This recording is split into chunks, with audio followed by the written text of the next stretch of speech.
Usta biz ham Damas'ga Spark Porsche'ni qo'ymoqchimiz, lekin viloyatdanmiz. Namanganga jo'natganda yo'l kirasi bilan qimmat tushadi. Ustida qancha shilishni ko'rsatib bera olasizmi? Albatta ko'rsatib beramiz. Yaqinroq olib keling. Bu Spark 1.5 lik Porsche. Yaxshilab e'tibor berasizlar. Bu faska, zavodskiy faska. Faska yo'qolib ketmasligi kerak. Faskani tugashidan olib tashalsa muammo bo'lmaydi. Shunaqa holatda tekis bo'ladi.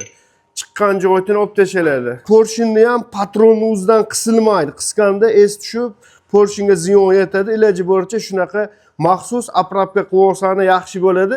Laki bo'lsa bizga obuna bo'lib qo'yasizlar. Qanaqa holatda shilishni mana ko'rasizlar o'zingizlar xohlasizlar.